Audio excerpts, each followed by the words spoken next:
All right, guys. So we have a lot to talk about. Yesterday we had obviously a really really red day. A lot happened. A lot we were watching. What I like to do for those of you guys new to it, I'm going to cover how we traded yesterday. We also had the live trader as well. I did have some drawings that I threw on here.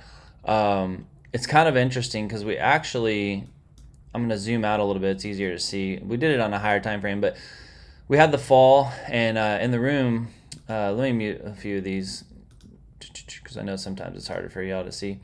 So in the room, we were actually talking about how this looked very bear pennant looked like, right? Because you had your lower highs, you had your higher lows.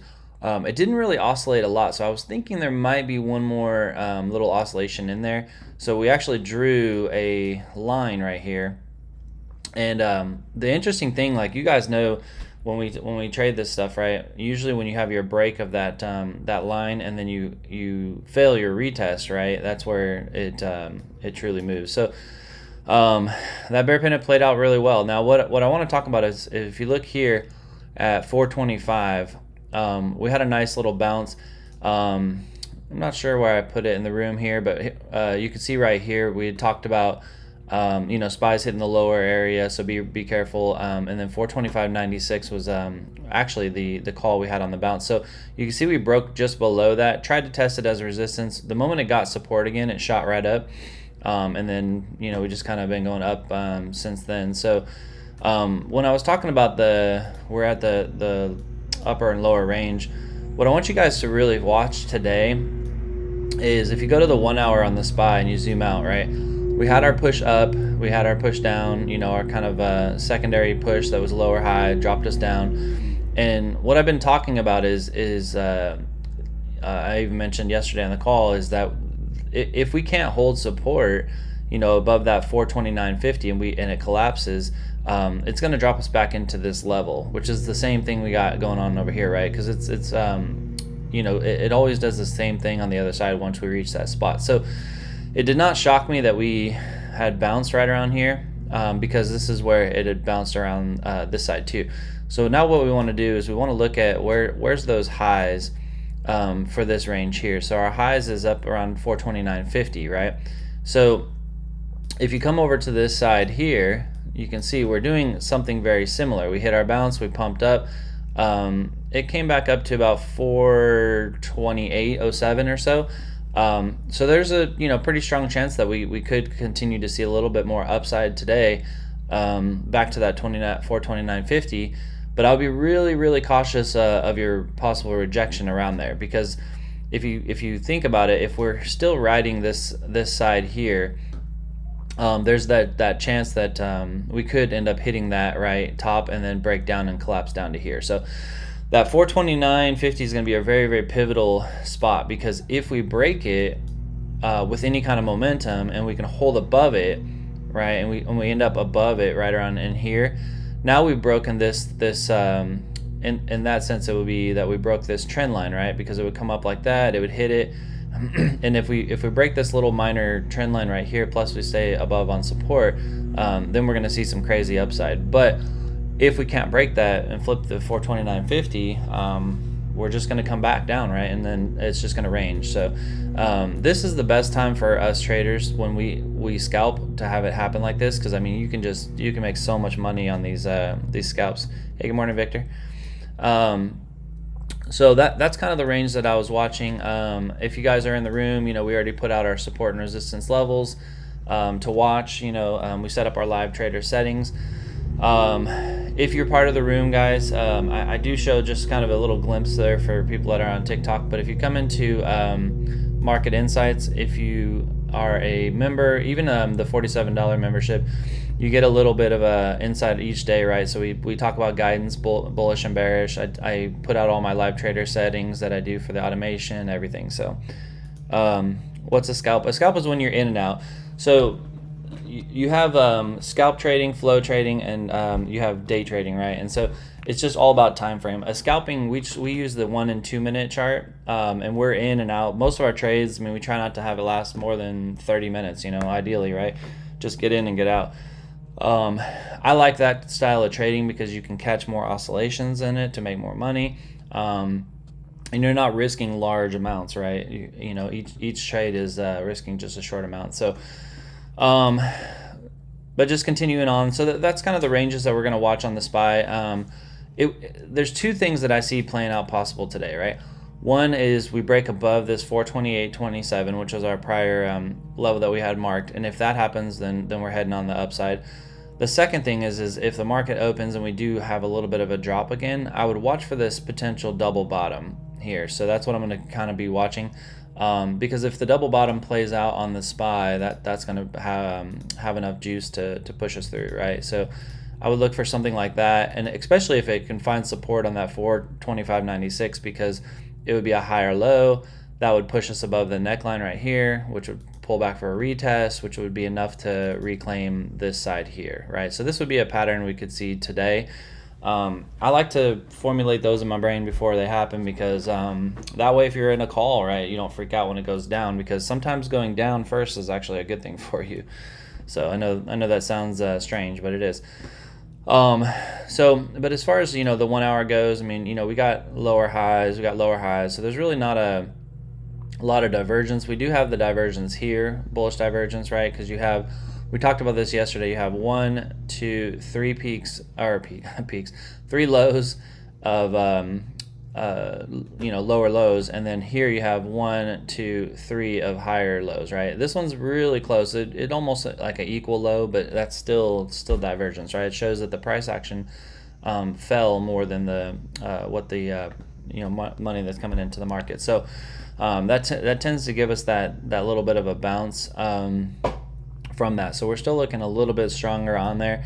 I would just be careful with your puts. If you're going to take puts, let it climb a little bit before you enter that put. And if you're going to take calls, right, let it pull back a little bit before you take that call. So that's kind of where I'm at with that. Let's check the harmonics. So harmonics getting a little bullish. We have an ABDC extended. The last one up here was still a short, so we have not entered a long yet on our indicator. So this just shows that it's starting to become potentially a bullish reversal, but it hasn't confirmed anything quite yet. So let's check some other indicators. Our gap fill sniper, has our bounce at the bottom of the range here. We are still purple up here though, which is bearish. We want the blue to flip. But we haven't been a little bit overly bearish, so the bulls might step up here soon. When you're reading the volume profiles, the gaps are the important ones, right? When you hit these gaps, it's typically where you're going to have some big movements, and you can see right there how that played out. So this kind of correlates to what I was talking about 428.27, because if it hits here, right, there's a big gap where there's not a lot of people interested in buying or selling. So typically if you have momentum up, then the bulls are going to be able to run with it. And I have not done Tesla. And so that's a important thing to watch as well on that. So we do have a little gap here around 428.50 or so. There's still a gap up here that has to be filled around the 431, 432. We're going to check the EMA, SMA, and then we'll flip over to the tech stocks. So on the 1 hour, you can see we're well below the 200 EMA, which it always is going to retest at some point. The SMA is what it's struggling right now. So you can see here, it broke it, lost it, broke it, lost it. It's trying to break it again. It's got to break that SMA or it's just going to continue to squeeze downward. So if we can get a close again above that 428.28, that's going to put us not only above the SMA, but it'll put us above that prior support line, right, to where we want to hold. So as far as calls, I'd just be careful taking them until you get above that 428.28. Because there's no guarantee we're going to keep going up as long as we're below this SMA in the 1 hour. So let's take a look at the tech stocks. I think Apple was first, so let's take a look. I haven't had a lot of requests for Apple lately, so I've been kind of watching it, but I haven't done TA on it in quite some time. But the first thing that stands out with Apple is look, I mean, we literally hit support right at prior support, right? So you could throw a line here around 171. And I usually like to make these yellow. And you can see that we have support held here, right? So this, again, similar to the SPY, you could see a pullback retest and then a higher push north. On the 1 hour, we are flipping green, so it's definitely into more of a call scalp is what it's setting up. You can almost see it actually has like a little mini inverse head and shoulder, like that. So what I would do if I'm going to scalp this on the call is I would take a line like this. I would wait for this to push up north, then come back and hit the retest, and then hit your call, and then that's going to reclaim this side here. Is how I would play Apple. But Apple's looking like it's going to have a little bit of a relief bounce from what I can see. The only way I would get concerned with Apple is if you see a break below this 171.70 and you start to see it act as resistance, because then now what was once support is now resistance, and you're going to see at least a fall down to this lower level here. So, but there's a few things looking bullish for it. I mean, we don't have our long call, we just have that short. We do have green on the divergence hunter, which is more bullish. There's no harmonics yet supporting it per se, but let's check the Bollinger in the zone. Yeah, so you can see support in here. So if we can actually reclaim this, you can see we're right below the 21 SMA, just like the SPY. Right here, it's trying to retest it. So if it breaks this, not only you'll have your inverse head and shoulder break, but you'll be above the 21 SMA. I had to put on Apple. That's awesome. Hopefully you got it up here, man. That was a great call. But yeah, I mean, that was a good call. I mean, you got your fall, you got your kind of rising channel here, right? It broke and bam, collapse. So really the collapse, if you notice here where it came below and then it rejected right off the 21, and then just from there everybody tanked on it, right? So that's awesome. But yeah, that's what I would watch for Apple. I think there might be a little bounce coming for Apple. Let me look at Tesla here real quick. Tesla's just consolidating right in this area, so you definitely have a accumulation phase going on. So we had a pretty steep fall from 272 all the way down to 245. It's holding support. You can see its prior support level, prior resistance level. So it's not surprising that it's going sideways like this. So when it goes sideways like this, guys, typically what I'm looking for to see if it's going to break further or if it's going to pump from here is, one, do we have a sideways trading, or are we more a rising channel? And if you look at this one right here, you have kind of a pretty wild wick right there, right? But if you pull it up, I mean, it's pretty accurate as far as where it's trying to bounce, because you have this one here, you got this one here, right? And so you do have a high here and a pretty close to equal high here. So I would be I'd be curious to see if this is forming, somewhat of a ascending triangle, right? And so you could take a line. I would probably put it like, I don't know, somewhere around there. And I'd watch it. If it comes up here and rejects again, comes up here, rejects again. Now, an ascending triangle typically is going to break north if it has two things it has to have, right? You want to have the bullish look on the RSI. And what you want to see is, we talk about this in the room a lot, is you want to see, we would need it to do this. Come up like that, hit this, find support higher than this line, and start to squeeze this line like that. Then you'll see the break, you'll see the retest, and then it would do that, right? Now, on the flip side of that is, if you see this pump up and it only gets to about halfway and it can't make it, and you start to see that same squeeze on the bottom part of this line, then it's going to break down. So it's not always guaranteed that it's going to break up. So, but very possible, right? I mean, we're gaining some steam on the RSI here. Let's look at the harmonic. So yeah, the harmonic actually, we just looked at that, doesn't have a long quite yet. Gap fill. Gap fill. Sniper's calling a bullish gap fill. So I would be careful on a put. I would not touch a put with Tesla unless we got below this one right here, somewhere in that 242, 241 range.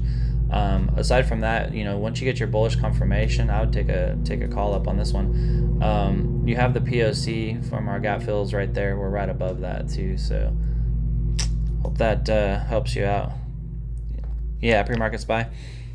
Yeah, and if you see, John, that was when I was in the meeting, and then I was actually driving, which is terrible. Don't do that. But I have a Tesla, so it drives by itself. But I was looking at my alert went off at that 425, and I was telling people, I was like, watch for the bounce, because we were in that lower range of that that bounce there. So the bounce didn't really shock me on that, which is awesome. I know we're in a call from our live trader, I think at 426 or something like that. So it should be opened up a really good trade on that one. So looking forward to that one. I think it was let's see, that one right there. Yeah, so 426.50. So this one's in profit. It's actually looks like TP. If we open up here, it'd be TP3. So hopefully we keep climbing, man. Let's make that one a big one, and then that'll help also with the other one. Plus we had some other good trades, you know, so that'll kind of solidify it all. So we got Apple. Hope that helps you out on Tesla. Is there any other ones you guys want to look at? Put it in there. Otherwise, I'm gonna jump onto the dollar and the VIX. Let's see, because the dollar is gonna help us plan our day. 106. Man, the dollar just keeps climbing. Look at this long call though. Played it perfect. So the dollar, you know, we did draw this kind of trend line here. You can see, I mean, it's just, the trend is just absolutely nuts on the daily. I mean, it keeps climbing. Currently right now, you know, we drew this line right here, and you can see, I mean, it literally retested here and bam, right back up. So let's go to the 1 hour and see what it's looking like. Let's stretch it out. Yeah, even the 1 hour, it did call a short here, but you know, that was right on the trend line. So again, we would not take that based on the rules, but you can see the long still played out. Next resistance level it has is like 107. That's craziness. I want to check something. Let's go back to the daily real fast. So we did break this high, creating this higher high. We're still due for a pullback. It needs some kind of cool off. You can see just like how we did here, even on the uptrends, right? You have this, you have this. I mean, this had a pretty strong uptrend here, but even in that, right, it had this cool off here. The interesting thing, and this is some stuff that I like to play with in the room, is I'll take the bottom of this little point and take the top of this point here, and then I'll slide it over, and you can see it's pretty close to where it had that crazy run before it had that pretty wild pullback, right? So we're getting into that zone where I think the dollar is going to start reversing, which might give us that little push up. So let's check the VIX just to double check and see if that is the which is that one. This one back here that I was just doing, this is the Dixie. So for those that are new, it's basically the US dollar, right, index, and so it's inverse to what the market's going to do. So if this is climbing, the market's dropping. If this is dropping, the market's climbing. So it's important for us to watch it, because this, in a sense, most of the time controls the markets. And so if we see this at some resistance that's going to start pulling down, that's likely telling you that it's going to become more bullish on the markets. Is why we look at that one. So let's go to the VIX. VIX has bearish divergence coming through like crazy on the 1 hour. So the VIX is looking like it's going to break down. So again, VIX is, you know, another inverse, right? That's why I watched those two together. So this is actually correlating similar to what I was talking about on the dollar, right? So we have that bearish divergence. Not only we have bearish divergence, but we have a 1, 2, 3 point, 1, 2, 3, which is pretty strong divergence once we get that. We don't have a short call on our harmonics yet. It called that long right there. And the gap fill, I mean, we've definitely been overly bullish. We're in heavy resistance. So the key on the VIX, I would say, is this 21 SMA. Once we break below this 21 SMA, it's going to pull back all the way into this area here. So that's going to push the markets more north. So it just solidifies, you know, part of trading and what we teach you guys in the room is that you want to put it all together. You can't just look at one thing, right? You want to look at the VIX, you want to look at the Dixie. Is it, do both of them look like they're going to do something similar? They both look like they're going to fall or they're going to pump. That helps you gauge on the market. So let's say I run some data on the SPY and I go, well, it looks pretty bullish because X, Y, Z. Then I go over to the dollar and I say, ooh, that actually looks kind of bearish, right? Then I would go to the VIX. Oh, that looks bearish too. We got our divergence. It's likely going to break. That all puts it together as, okay, if the VIX and the dollar look like they're going to pull back and everything else looks like it might pull up, it's going to put that together, right, to make it make sense. So hope that helps you guys out. It looks like So this was an interesting one because so we talked about this a while ago, right? Where you had your kind of ugly looking head and shoulder here. So we had a breakdown touch of this line. It looks like on Monday. So yeah, that was this Monday, and we talked about potentially having a bounce right here. That's why I had this line here, or not. This was not the bounce. This is where I created the line. We had the two peak.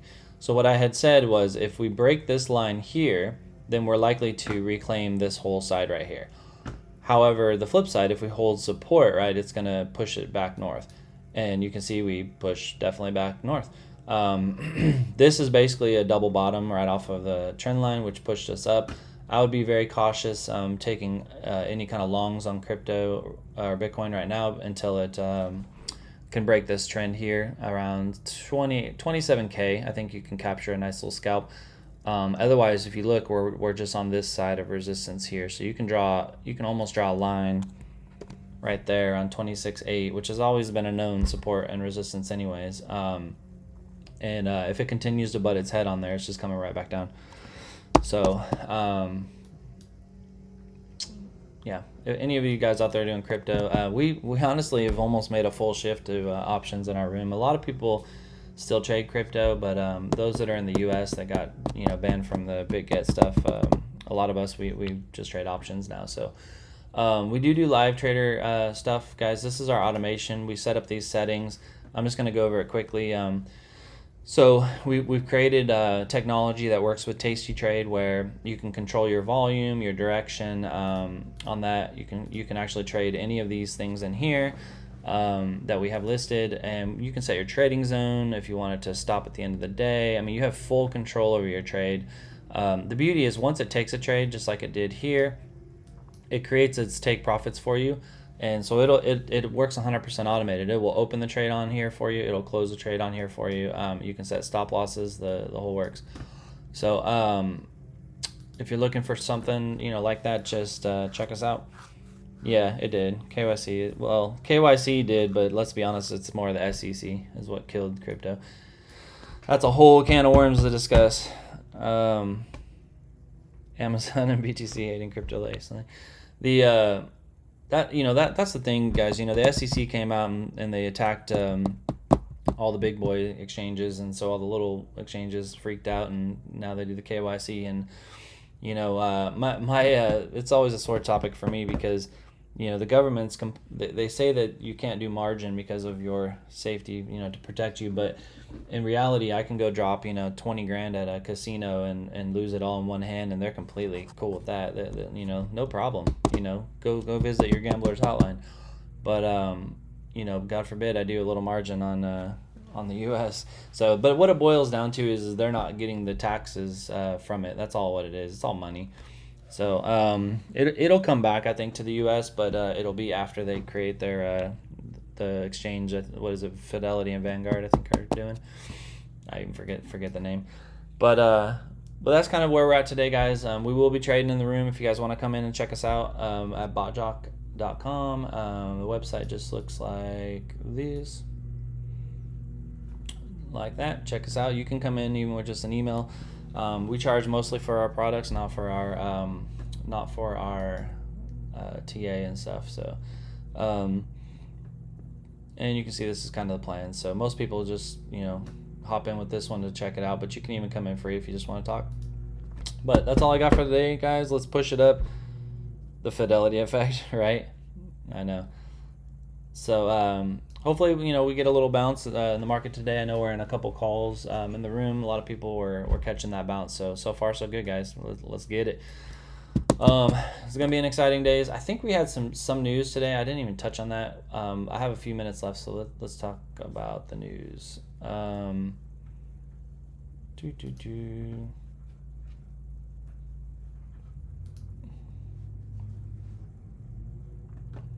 All right. So Wednesday we have crude oil inventories at 10:30. We got the durable goods here at 8:30. That looks like it already played out. That's likely what's pushing us north a little bit. So that's good.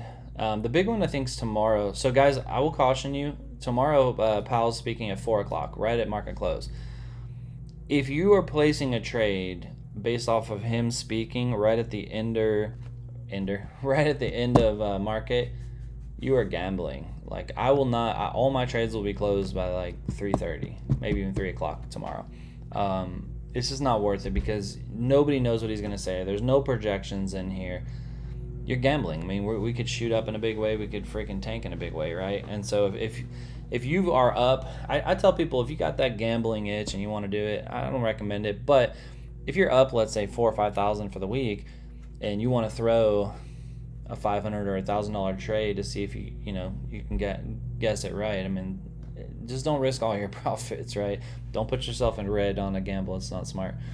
It's better just to wait. Let us see where it lays, and then we'll hit it again Friday. So, but that's all I got, guys. Let's see if we can keep climbing up and open up here. It's gonna be great for that caller we're in. So appreciate you guys' time. I'm gonna drop off on the community side here.